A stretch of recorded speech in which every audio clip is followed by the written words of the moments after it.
Hello everyone, welcome to my YouTube channel English literature zone. आज के video में हम लोग एंग्लो सेक्शन पीरियड, जिसको कि ओल्ड इंग्लिश पीरियड भी कहते हैं, उसको डिस्कस करने वाले हैं। हिस्ट्री ऑफ इंग्लिश लिटरेचर का जो सबसे पहला चैप्टर है ना, यही वाला पीरियड होता है, एंग्लो सेक्शन पीरियड। तो अगर आप लोग भी इंग्लिश के स्टूडेंट हो और कोई भी ऐसे एग्जाम की प्रिपरेशन कर रहे हो जिसके सिलेबस में हिस्ट्री ऑफ इंग्लिश लिटरेचर या फिर इंग्लिश लिटरेचर है, जैसे कि यूजीसी नेट या जेआरएफ की प्रिपरेशन कर रहे हो इंग्लिश पेपर से, या फिर केवीएस की प्रिपरेशन कर रहे हो और अपना सब्जेक्ट इंग्लिश सेलेक्ट कर रखे हो, या बीपीएससी 4.0 मतलब टीचर वाली जो वैकेंसी है, या फिर बीपीएससी 5.0 में आप क्लास 6 से 8 के लिए या फिर 9 10th के लिए 11 12th के लिए इंग्लिश सब्जेक्ट चूज कर रखे हो, तो कंफर्म है उसमें भी आपको लिटरेचर कुछ ना कुछ तो पूछेगा ही। या फिर एस्टेट की प्रिपरेशन कर रहे हो इंग्लिश पेपर से, या कोई भी यूनिवर्सिटी में एडमिशन के लिए इंट्रेंस एग्जाम की प्रिपरेशन कर रहे हो, तो सबके लिए जो है ये वाला सीरीज हेल्पफुल होने वाला है। आज जो है हम सबसे पहला चैप्टर अपलोड कर रहे हैं। आगे फिर इस सीरीज को हम कंटिन्यू करेंगे। बाकी सारा जो चैप्टर है ना इंग्लिश लिटरेचर का, बाकी सारा जो पीरियड है वो सबको डिस्कस करेंगे। तो सबसे पहला जो पीरियड या सबसे पहला जो चैप्टर है एंग्लो सेक्शन पीरियड, आज उसको डिस्कस कर रहे हैं। हम आप लोग को पहले बता देते हैं कि कौन कौन सा पीरियड हम डिस्कस करने वाले हैं आगे आने वाले सीरीज में। तो पहले हम लोग डिस्कस कर लेते हैं कि पीरियड्स ऑफ इंग्लिश लिटरेचर में हम लोग को क्या क्या पढ़ना है, कौन कौन सा चैप्टर हम आगे कवर अप करने वाले हैं। सबसे पहले जो इंग्लिश लिटरेचर में पीडीएफ है, स्टार्टिंग से हम लोग डिस्कस करेंगे कि 450 या फिर उससे पहले का जो पीरियड है ना, उसको डार्क एज कहा जाता है। इससे रिलेटेड कोई भी नॉलेज अवेलेबल नहीं है, मतलब ये इंग्लिश लिटरेचर वाले सेक्शन में नहीं आता है। इससे रिलेटेड कोई भी क्वेश्चन मोस्टली नहीं पूछा जाता है डार्क एज से रिलेटेड। लेकिन आप लोग को ध्यान रखना है कि 450 से पहले तक का पीरियड जो है उसको डार्क एज के नाम से जाना जाता है इंग्लिश लिटरेचर का। उसके बाद जो सबसे पहला चैप्टर जो आज के वीडियो में आप लोग को बताने वाले हैं, डिस्कस करने वाले हैं, एंग्लो सेक्शन पीरियड, जिसको कि ओल्ड इंग्लिश पीरियड भी कहा जाता है, जो कि 450 से लेके 1066 तक चला है। उसके बाद जो सेकेंड चैप्टर होने वाला है हम लोग का, वो होने वाला है एंग्लो नॉर्मल पीरियड, जिसको कि हम लोग मिडिल इंग्लिश पीरियड भी कहते हैं। और ये जो मिडिल इंग्लिश वाला पीरियड है वो 1066 से लेके 1500 तक कंटिन्यू रहा। और यही मिडिल इंग्लिश वाले पीरियड में हम लोग को एंग्लो नॉर्मल वाला पीरियड पढ़ना है, जो कि 1100 से 1340 तक रहा। और इसी में एज ऑफ चौसर आता है 1340 से 1450 तक रहा। ठीक है, तो ये सारा चीज़ आप लोग को ध्यान भी रखना है, सारे एज को ध्यान रखना है इंग्लिश लिटरेचर की, क्योंकि कभी कभी इससे रिलेटेड भी एग्जाम में ऑब्जेक्टिव पूछ देता है। उसके बाद का जो चैप्टर आएगा हम लोग द रेनेसेंस पीरियड डिस्कस करेंगे, जो कि 1500 से लेके 1600 तक के बीच का पीरियड रहा है। रेनेसेंस पीरियड में ही आता है एलिजाबेथन एज, जिसको कि एज ऑफ शेक्सपियर कहा जाता है, क्योंकि इसमें विलियम शेक्सपियर जो कि महान ऑथर इंग्लिश लिटरेचर के, उनके वर्क्स के बारे में डिस्कस किया गया है। 1558 से लेके 1603 तक का पीरियड रहा है एलिजाबेथन एज। उसके बाद जैकोबियन एज आता है, जो कि 1603 से लेके 1625 तक का पीरियड रहा है। उसके बाद आता है कैरोलाइन एज, जिसको कि एज ऑफ मिल्टन भी कहते हैं, क्योंकि ये जॉन मिल्टन के टाइम का पीरियड था, जो कि 1625 से लेके 1649 तक कंटिन्यू रहा। उसके बाद का पीरियड आता है कॉमनवेल्थ पीरियड, जिसको कहते हैं, जो कि 1649 से 1660 तक कंटिन्यू रहा। ठीक है, तो इन सारे पीरियड के बीच में भी इंपॉर्टेंट ऑथर आए हुए हैं इस एज में, रेनेसेंस पीरियड में, जैसे कि William Shakespeare, Edmund Spenser, Philip Sidney, Ben Jonson, John Webster, Francis Bacon, सबके बारे में, सबके वर्क्स के बारे में और सबसे रिलेटेड इंपॉर्टेंट फैक्ट सारा कुछ पॉइंट वाइज, मतलब मल्टीपल चॉइस क्वेश्चन के पॉइंट ऑफ व्यू से, ऑब्जेक्टिव के पॉइंट ऑफ व्यू से डिस्कस करेंगे, जैसा कि एक क्वेश्चन एग्जाम में पूछा जाता है मोस्टली। उसके बाद का जो चैप्टर आएगा वो हम डिस्कस करेंगे द न्यू क्लासिकल पीरियड, जो कि 1660 से लेके 1798 तक कंटिन्यू रहा। और इसी न्यू क्लासिकल पीरियड में सबसे पहले आता है द रेस्टोरेशन एज, जिसको कि एज ऑफ ड्राइडन के नाम से भी जाना जाता है, जो कि 1660 से लेके 1700 के बीच का पीरियड था। उसके बाद आता है द अगस्टन एज, जिसको कि एज ऑफ अलेक्जेंडर पोप या फिर एज ऑफ पोप कहा जाता है, जो कि 1700 से 1745 के बीच का पीरियड था। उसके बाद आता है द एज ऑफ सेंसिबिलिटी, जो कि एज ऑफ, यहाँ पे ई होगा, ठीक है, एज ऑफ जॉनसन या फिर ट्रांजिशन पीरियड के नाम से भी जाना जाता है। तो ये एज ऑफ सेंसिबिलिटी, जिसको कि एज ऑफ जॉनसन या ट्रांजिशन पीरियड के नाम से जानते हैं, वो 1745 से लेकर 1798 के बीच का पीरियड था। और इन सारे एज में जो इंपॉर्टेंट ऑथर आए, जैसे कि Edmund Burke, Thomas Gray, Oliver Goldsmith, William Blake, William Collins, Daniel Defoe, Samuel Richardson, Henry Fielding, इन सारे ऑथर्स के इंपॉर्टेंट वर्क्स जिनसे रिलेटेड मोस्टली क्वेश्चन पूछा जाता है, इन सारे ऑथर्स के बारे में इंपॉर्टेंट पॉइंट सब कुछ डिस्कस करेंगे। ठीक है, इसके बाद का जो हम लोग का पीरियड आता है इंग्लिश लिटरेचर का काफ़ी इंपॉर्टेंट पीरियड है, वो है द रोमांटिक पीरियड, जो 1798 से स्टार्ट होकर 1837 तक का पीरियड है। ठीक है, रोमांटिक पीरियड के जो फेमस ऑथर थे वो थे William Wordsworth, Samuel Taylor Coleridge, Percy Bysshe Shelley, Charles Lamb, Jane Austen, John Keats, इन सब ऑथर के बारे में पढ़ेंगे हम लोग रोमांटिक पीरियड में। उसके बाद का पीरियड है द विक्टोरियन पीरियड, जो कि 1837 से लेके 1901 तक कंटिन्यू रहा। और विक्टोरियन पीरियड के जो प्रमुख ऑथर है जिसको कि हम डिस्कस करेंगे, Alfred Tennyson, Robert browning, Charles Dickens, George Eliot, Charlotte Brontë, Matthew Arnold, तो इन सबको डिस्कस करेंगे विक्टोरियन पीरियड में। उसके बाद मॉडर्न पीरियड से रिलेटेड इंपॉर्टेंट ऑब्जेक्टिव डिस्कस करेंगे, जो कि 1901 से लेके 1945 के बीच का पीरियड रहा। मॉडर्न पीरियड के अंदर द एडवर्डियन पीरियड, जो कि 1901 से स्टार्ट होकर 1914 के बीच का पीरियड था, और द जॉर्जियन पीरियड, जो कि 1910 से लेके 1936 के बीच का पीरियड था। इनको डिस्कस करेंगे। इन दोनों पीरियड में जो इंपॉर्टेंट ऑथर आए उनके बारे में डिस्कस करेंगे, उनके वर्क्स के बारे में डिस्कस करेंगे। उसके बाद जो इंग्लिश लिटरेचर का सबसे आखिरी पीरियड है, जो कि है पोस्ट मॉडर्निज्म, जो कि 1945 से लेके अभी तक कंटिन्यू है। उसमें जो इंपॉर्टेंट मूवमेंट्स हुए, उसके जो इंपॉर्टेंट ऑथर हैं, उनके जो इंपॉर्टेंट वर्क है, वो सब डिस्कस करेंगे। इसके बाद में इंग्लिश लिटरेचर में जितने भी इंपॉर्टेंट अमेरिकन इंग्लिश राइटर हैं, यूरोपियन इंग्लिश राइटर हैं, या फिर जितने भी लिटरेरी डिवाइसेस का यूज़ किया जाता है पोइट्री में, जिन सारे टर्म को फॉलो किया जाता है, सब चीज़ को डिटेल में धीरे धीरे डिस्कस करेंगे। लेकिन तो स्टार्ट करते हैं हम लोग एंग्लो सेक्शन पीरियड। सबसे पहले हम लोग हिस्टोरिकल बैकग्राउंड को डिस्कस करेंगे एंग्लो सेक्शन पीरियड के। तो सबसे पहला है बिगन अराउंड 450, मतलब जो ये स्टार्ट होता है एंग्लो सेक्शन पीरियड 450 से स्टार्ट होता है, लास्टेड अंटिल 1066, और 1066 तक कंटिन्यू रहता है। ठीक है, और बाकी कहीं कहीं पे कुछ बुक्स में ये डेट थोड़ा 10-15 साल आगे पीछे आपको मिलेगा। तो कहीं पे 450 से 1050 मिलेगा, कहीं पे 410 से 1066 मिलेगा। तो ये कंफ्यूज नहीं होना, ये सारे पीरियड को, इन सारे ड्यूरेशन को 400 से लेके 1066 के बीच के पीरियड को एंग्लो सेक्शन पीरियड कहा जाता है। 4 Germanic tribes come to England from Denmark and Germany, मतलब 4 जर्मनेटिक ट्राइब्स थी, जातियां थी, जो कि इंग्लैंड आती है डेनमार्क और जर्मनी से। तो ये चीज़ ध्यान रखिएगा कि जो 4 जर्मनेटिक ट्राइब्स थे ना, वो डेनमार्क और जर्मनी से आए हुए थे England. Defeated the English tribes, और वहाँ के इंग्लिश ट्राइब्स जो थे, रहने वाले जो थे, उनको ये लोग हराते हैं, ये जो चारों tribes, and started their reign, और अपना फिर वहाँ पे क्षेत्र स्थापित कर लेते हैं, वहाँ पे खुद रहना स्टार्ट कर देते हैं। और वो जो 4 ट्राइब्स थे, उनका हम नाम यहाँ लिख रखे हैं, एंजल्स, सेक्शंस, जूट्स, और सबसे आखिरी थे फ्रीजियंस। फ्रीजियंस तो थे फ्रिजलैंड के निवासी थे। तो मेनली जो है ना, बुक में विलियम जे लॉन्ग की जो हिस्ट्री ऑफ इंग्लिश लिटरेचर की बुक है ना, उसमें मेनली इन 3 ट्राइब्स को मेंशन किया गया है। तो ये चीज़ ध्यान रखना कि एग्जाम में कभी कभी सिर्फ 3 ट्राइब्स के बारे में पूछेगा, तो आपको मेनली ये 3 एंजल, सेक्शंस, जूट्स, इन तीनों को मेंशन करना है, क्योंकि ये तीनों ज़्यादा इंपॉर्टेंट है। अगर 4 की बात करें तो चौथा जो आपको फ्रीजियंस में ध्यान रखना है। उसके बाद है 2 tribes, Angles and Saxons contributed a lot to the development of, लिख सकते हो, डेवलपमेंट ऑफ एंजल लैंड, जिसको कि अभी हम लोग इंग्लैंड के नाम से जानते थे। तो ये जो 2 ट्राइब्स थी, एंजल्स और सेक्शन, ये दोनों ना बहुत ज़्यादा योगदान दी angel land, it means England के डेवलपमेंट में। Hence the period is called Anglo Saxon period की, यही रीज़न है कि इस पीरियड को एंग्लो सेक्शन पीरियड कहा जाने लगा। उसके बाद आगे है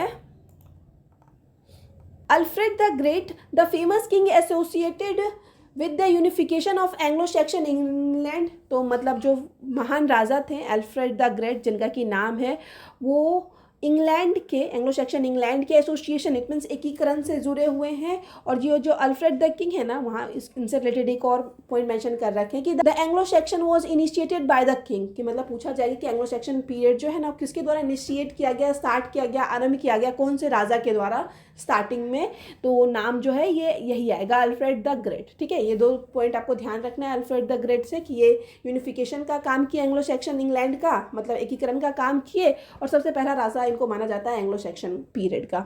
उसके बाद है areas occupied by Anglo Saxon, मतलब एंग्लो सेक्शन जो 4 ट्राइब्स आए थे ना, तो उनके द्वारा कौन कौन सा एरिया ऑक्यूपाइड किया गया, कौन कौन से क्षेत्रों पर अधिकार किया गया, वो पढ़ते हैं। Angles claimed areas in east, मतलब एंजल्स जो ट्राइब थे वो ईस्ट वाले एरिया पे अपना अधिकार कर लेते हैं। सेक्शन सेटल्ड इन साउथ, और सेक्शन जो लोग थे वो साउथ में सेटल हो जाते हैं।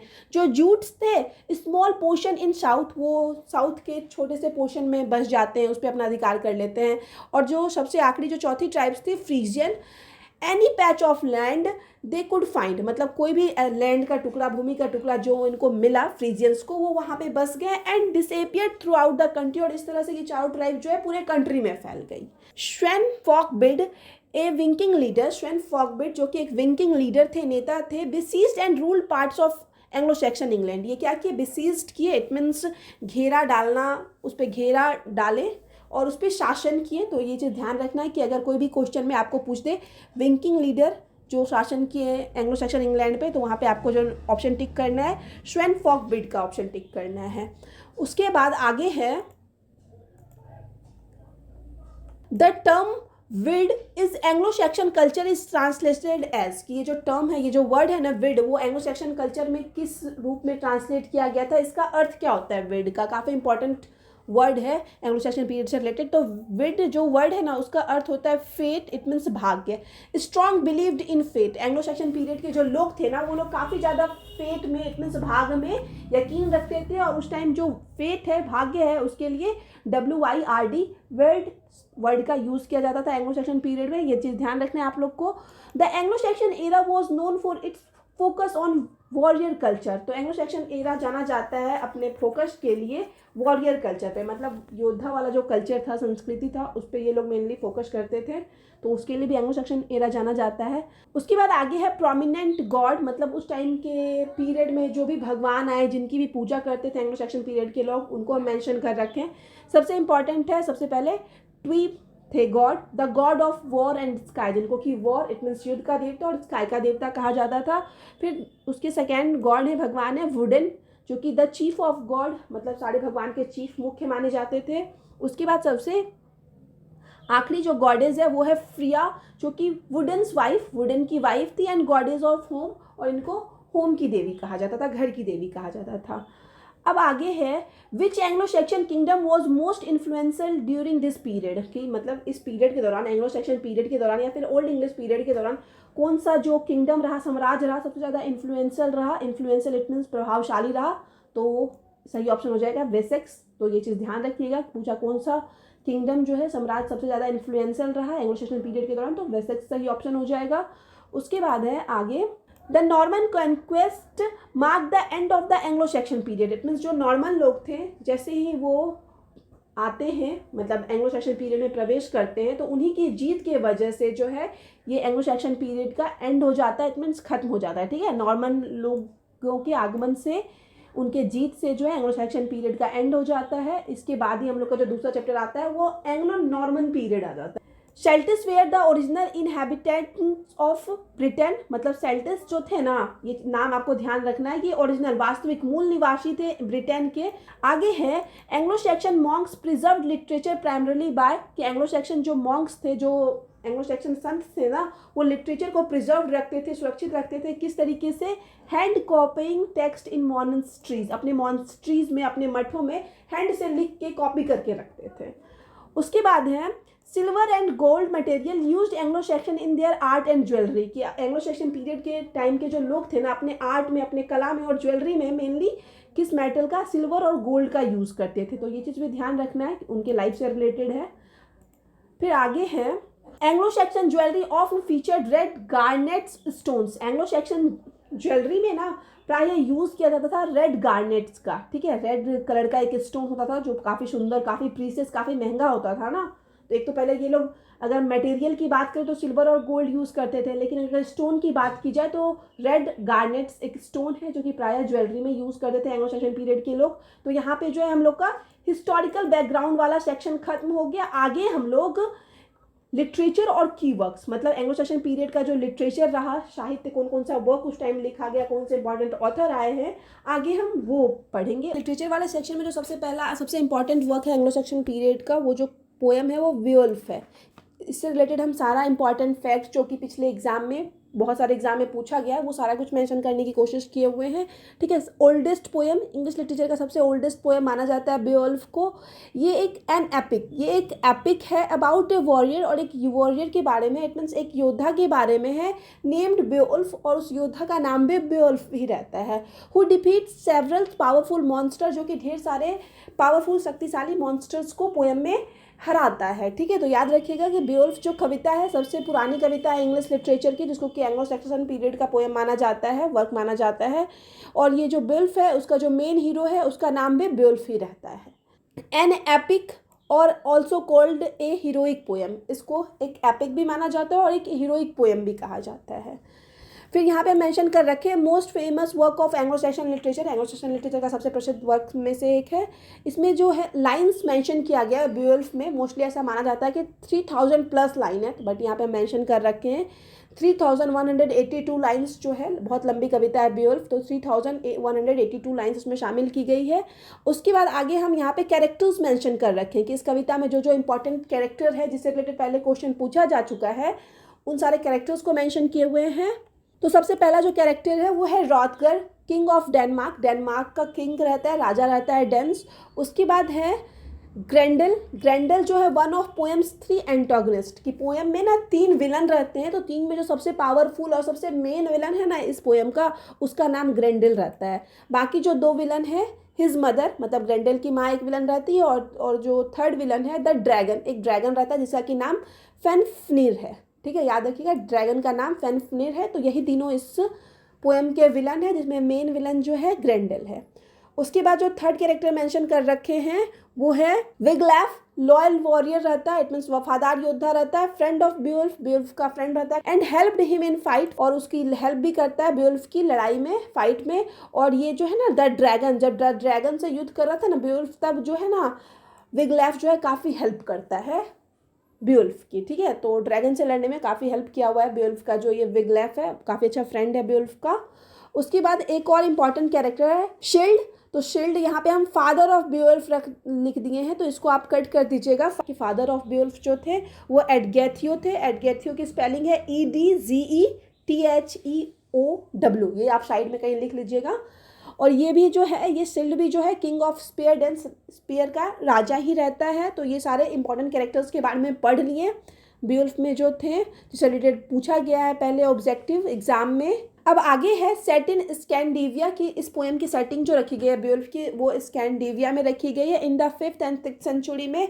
Originally composed in Old English language, इसको ओरिजिनली जो लिखा गया ओल्ड इंग्लिश लैंग्वेज में लिखा गया, और written down somewhere around 8th century, और ऐसा माना जाता है कि लगभग 8th सेंचुरी के आसपास इस कविता को पहली बार लिखा गया। The rhythm of the Beowulf dependent on alliteration, और जो रिदम का फॉलो किया गया, जिस लय को फॉलो किया गया इस पोएम को लिखते टाइम, तो वो एलिट्रेशन को फॉलो किया गया, ये चीज़ भी ध्यान रखना है। और एलिट्रेशन क्या होता है आगे हम एक्सप्लेन कर रखे हैं। The repetition of same letter और same sound at the beginning, alliteration में क्या होता है, रिपीटेशन होता है, बार बार रिपीट किया जाता है सेम लेटर को, एक ही लेटर को और सेम साउंड को बिगनिंग में। जैसे कि एग्जाम्पल हम लिख रखे हैं shelly sells, she sells by the sea shore, यहाँ पे एस जो साउंड है वो बार बार रिपीट हो रहा है, तो इसी को हम लोग एलिट्रेशन कहते हैं, और इसी रिदम को फॉलो किया गया है इंग्लिश लिटरेचर का फेमस पोएम, सबसे ओल्डेस्ट वर्क बेओल्फ को लिखते टाइम।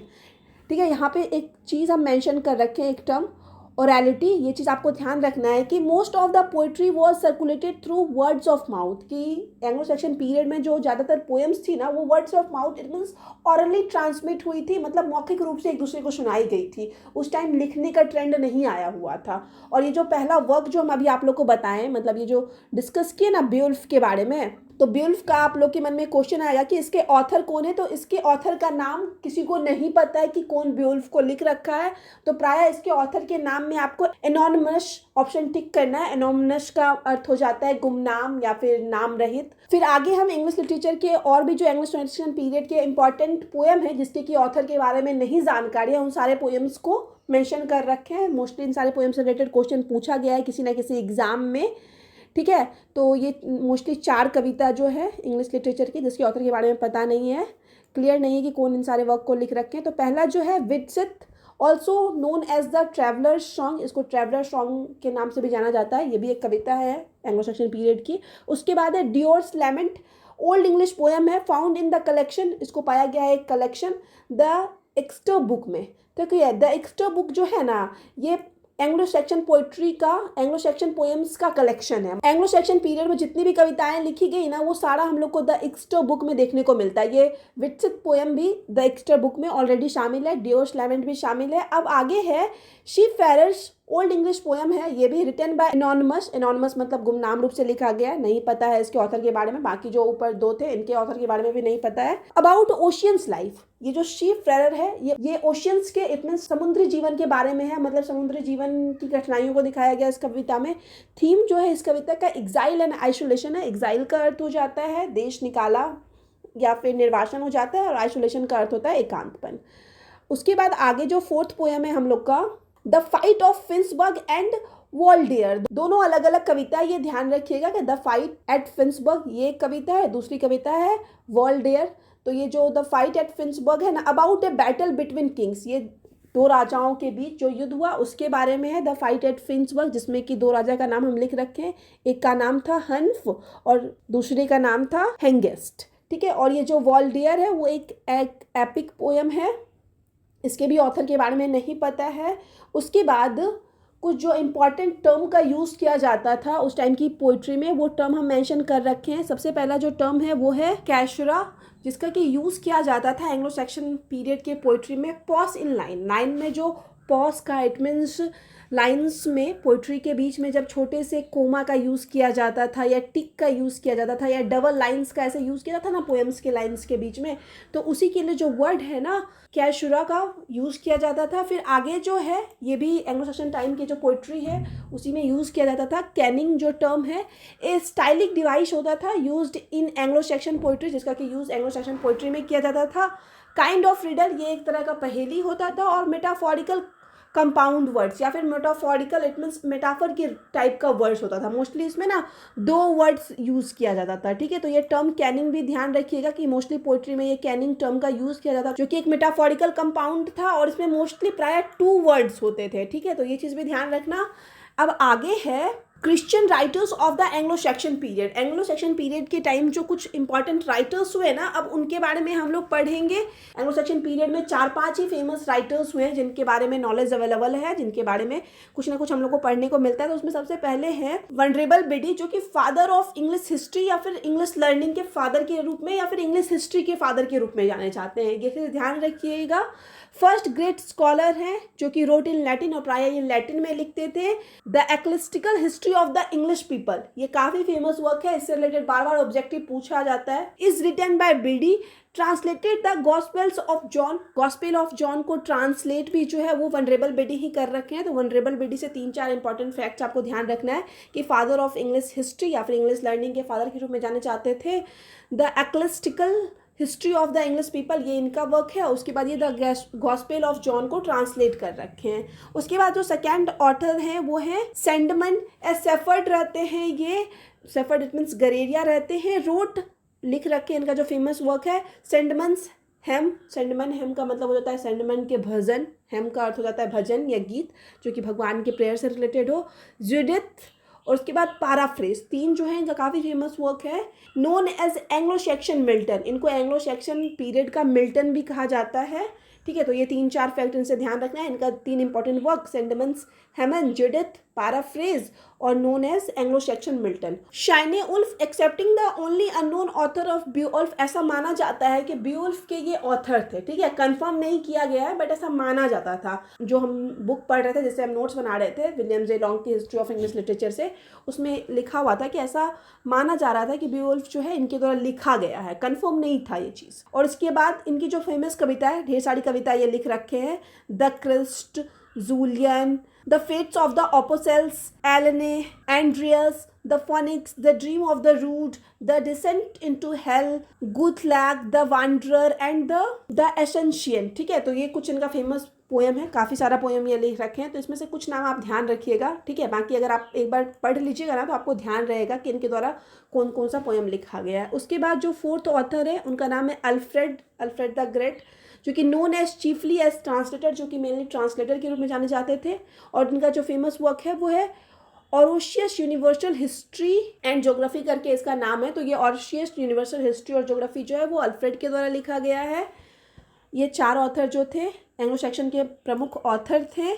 अब आगे जो है हम कुछ इंपॉर्टेंट फैक्ट्स मेंशन कर रखे हैं पॉइंट वाइज, जो कि मोस्टली पूछा जाता है। The poem the dream of the rood, ये जो कविता है the dream of the rood, portrays Christ as, वो क्रिस्ट को पोर्ट्रे करती है, चित्रित करती है एक हीरोइक वॉरियर के रूप में। ये ध्यान रखना है। ये जो पोएम है the dream of the rood, इसमें जो रूड वर्ड है ना, उसका तात्पर्य, उसका अर्थ होता है द क्रॉस। ये सेंडमन जो है is considered the first English poet. Caedmon जो है इनको पहला इंग्लिश पोएट माना जाता है, क्योंकि इनका जो फेमस वर्क है, हम 3 फेमस वर्क इनका बताए हैं।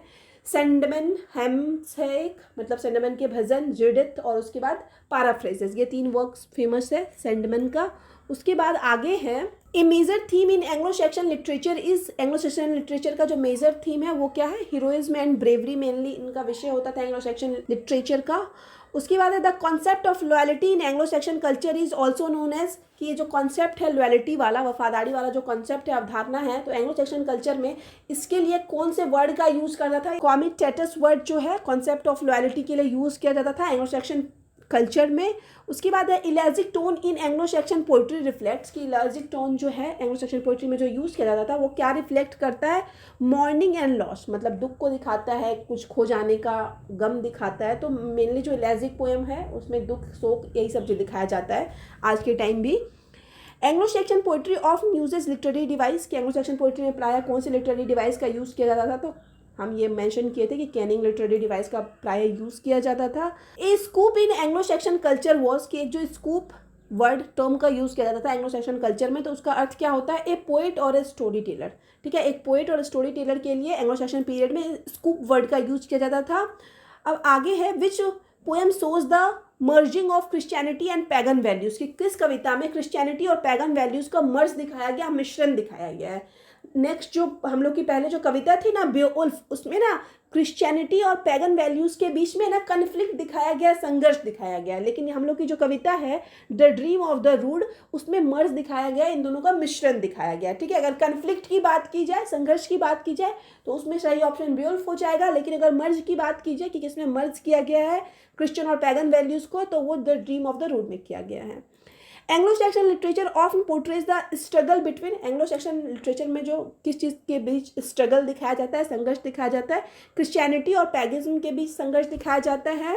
The Christian influence in the Anglo Saxon literature is most evident in, ये जो क्रिश्चियन इन्फ्लुएंस देखने को मिलता है एंग्लो सेक्शन लिटरेचर में, वो किस चीज़ में प्रायः मतलब एविडेंट है, किस चीज़ में मौजूद है, तो सेडमेंस हेमन, सेडमेन का जो हेमन है भजन है, उसमें हम लोग को क्रिश्चियन इन्फ्लुएंस देखने को मिलता है।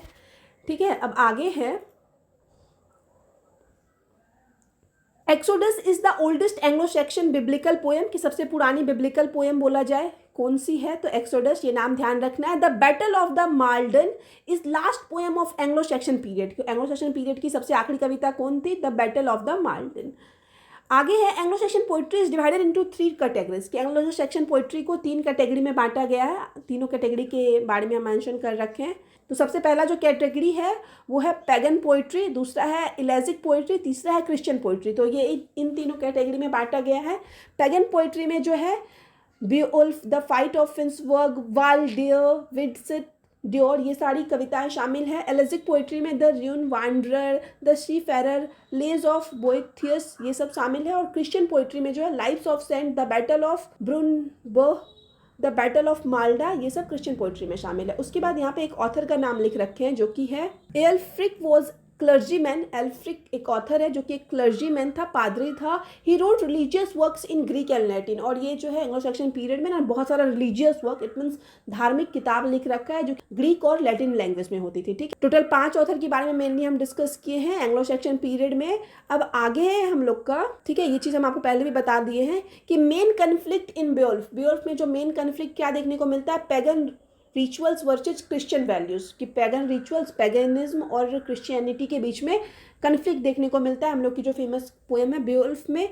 Final enemy that Beowulf faces in a, कि सबसे आखिरी एनिमी, सबसे आखिरी शत्रु जिसका कि बेओल्फ सामना करता है अपनी कविता में, तो वो ड्रैगन था। Main characteristic of A hero in Anglo Saxon literature, कि एंग्लो सेक्शन लिटरेचर के टाइम का जो हीरो था ना, उसका मेन कैरेक्टरिस्टिक, मेन विशेषता क्या होता था, लॉयल्टी एंड करेज, उसमें वफादारी और करेज, इट मीन्स साहस दिखाया जाता था। The practice of rewarding warriors with treasure and gifts was called, कि एंग्लो सेक्शन पीरियड में जो वॉरियर्स होते थे, जो योद्धा होते थे, उनको रिवार्ड किया जाता था, ट्रेजर इट मीन्स धन दिया जाता था, गिफ्ट्स दिया जाता था, तो उसको क्या कहते थे, कॉमिटेटस कहते थे। Concept of wergild refers to the price paid to atone for someone's death. ये जो कॉन्सेप्ट है वर्जिल्ड, उसका यूज़ किया जाता था, वो संबंधित है कि जब किसी की मृत्यु होती थी तो मृत्यु के लिए जो चुकाई गई रकम होती थी, प्राइस होती थी ना, तो किसी के मौत के लिए, किसी की मृत्यु के लिए चुकाई गई रकम के लिए वर्जिल कॉन्सेप्ट का यूज़ किया जाता था। अब आगे है मिड हॉल। ये ध्यान रखना है कि mid hall a large wooden structure, एक बड़ा सा लकड़ी का स्ट्रक्चर होता था, वेयर द किंग लिव्ड, जहाँ पे एंग्लो सैक्सन पीरियड के टाइम राजा रहते थे, और used as a social gathering place. और सोशल गैदरिंग के लिए भी, इट मीन्स किसी तरह का कुछ सामाजिक समारोह हुआ, उन सब के लिए भी ये मिड हॉल का यूज़ किया जाता था। ये लकड़ी का होता था और इसमें राजा भी रहते थे। The language of Anglo Saxon belongs to Germanic language family, की एंग्लो सैक्सन पीरियड्स के जो लोग थे उनकी जो लैंग्वेज थी वो जर्मैनिक लैंग्वेज फैमिली से बिलोंग करती थी। द वांडरर, ठीक है, वांडरर यहाँ पे आड़ी होगा, and the seafarer themes. ये जो कविता है द वांडरर और द सी फेरर, उसकी जो थीम थी, उसकी जो विषय थी वो क्या था? The sorrow of exile, exile का सॉरो दिखाया गया था। The dream of the rood, the cross is portrays at, कि ड्रीम ऑफ द रूड, जिसमें कि हम बताए थे कि रूड वर्ड का अर्थ होता है क्रॉस, तो ये क्रॉस जो है किस चीज़ को चित्रित करता है? एक हीरोइक वॉरियर, इट मीन्स एक वीर योद्धा को चित्रित करता है, एक वीर योद्धा को पोर्ट्रे करता है। अब आगे है हम लोग का कि character Beowulf in his last battle, कि कैरेक्टर ब्यूल्फ जो सबसे आखिरी में ड्रैगन से लड़ता है, तो उसका थीम क्या है? हीरोइक और सेल्फ सेक्रीफाइस, ठीक है, वीरता थीम और सेल्फ सेक्रीफाइस थीम है सबसे आखिरी बैटल का, जो कि ब्यूल्फ लड़ता है ड्रैगन से। The introduction of Christianity to the Anglo Saxon led to the creation of, कि एंग्लो सैक्सन पीरियड में जो इंट्रोडक्शन हुआ, मतलब क्रिश्चियनिटी आई, तो उससे किस चीज़ का क्रिएशन स्टार्ट हुआ, किस चीज़ का रचना स्टार्ट हुआ? मैन्यूस्क्रिप्ट्स और मॉन्स्ट्रीज बनने लगी, ठीक है, पांडुलिपियाँ, और फिर और मॉन्स्ट्रीज इट मीन्स हो जाता है मठ बनने लगे। सेंडमन्स हेम इज सिग्निफिकेंट, सेंटिमेंट्स हेम जो है वो महत्वपूर्ण है, because it is first known English poem, क्योंकि ये पहली नोन इट मीन्स प्रसिद्ध इंग्लिश कविता थी। The first arc bishop of Canterbury helping spread Christianity in England, की पहले आर्क बिशप इट मीन्स हो जाता है पहले धर्माध्यक्ष, पहले पादरी जो कि कैंटरबरी में हेल्प किए क्रिश्चियनिटी के स्प्रेड में, तो उनका नाम था अगस्टीन ऑफ कैंटरबरी, ठीक है, अगस्टीन ऑफ कैंटरबरी। याद रखना है कि फर्स्ट आर्क बिशप आ जाए ऑफ कैंटरबरी तो अगस्टीन ऑफ कैंटरबरी हो जाएगा। The Lindisfarne gospels are an example of an illuminated manuscript, एक प्रकाशित पांडुलिपि का एग्जाम्पल है। फिर नेक्स्ट आगे है, आखिर का 2 बचा हुआ है हम लोग का, most important centre of learning in Anglo Saxon England. Anglo Saxon England में सबसे महत्वपूर्ण लर्निंग का सेंटर कौन था? तो लिंडसफर्ने थे, जो कि जहाँ पे धर्म की शिक्षा दी जाती थी। The Exter book is the collection of Anglo Saxon poetry, की ये जो द एक्स्टर बुक है, जिसके बारे में हम पहले भी बताएं कि स्टार्टिंग की जो 2 कविता थी हम लोग की, वो द एक्स्टर में ही पब्लिश करवाई गई है। तो ये जो द एक्स्टर बुक थी ना, वो एंग्लो सैक्सन पोइट्री का कलेक्शन माना जाता है। अप्रॉक्स 10th सेंचुरी के आसपास इसको पब्लिश करवाया गया, और सारी एंग्लो सैक्सन पोएम्स जो है इसी में पब्लिश करवाई गई थी फर्स्ट टाइम, ठीक है। तो यहाँ पे जो हम लोग का पहला चैप्टर था हिस्ट्री ऑफ इंग्लिश लिटरेचर से ओल्ड इंग्लिश पीरियड या फिर एंग्लो सैक्सन पीरियड, वो खत्म होता है। वीडियो अगर आपको अच्छा लगा, आपके लिए हेल्पफुल है, अगर आप कोई भी कम्पिटिटिव एग्जाम की तैयारी कर रहे हो, तो आप लोग वीडियो को लाइक करना, चैनल को सब्सक्राइब करना, और भी जो दूसरे स्टूडेंट है ना उनके साथ भी ये वीडियो शेयर करना, जो भी इंग्लिश से रिलेटेड कोई भी कम्पिटिटिव एग्जाम दे रहे हैं। और ये फर्स्ट चैप्टर पढ़ने के बाद ना, फर्स्ट चैप्टर से रिलेटेड 90 से 95% क्वेश्चन जो है आपका मल्टीपल चॉइस क्वेश्चन ऑब्जेक्टिव जो है सॉल्व हो जाएगा, इतना पढ़ने के बाद फर्स्ट चैप्टर से कोई भी ऑब्जेक्टिव आ जाए तो, ठीक है। यहाँ पे हम लोग का वीडियो खत्म होता है। मिलते हैं नेक्स्ट वीडियो में नेक्स्ट टॉपिक के साथ, जिसमें कि हम लोग एंग्लो नॉर्मन पीरियड का इंपॉर्टेंट ऑब्जेक्टिव, इंपॉर्टेंट टर्म, सारा इंपॉर्टेंट चीज़ डिस्कस करेंगे, ठीक है। तब तक के लिए बाय।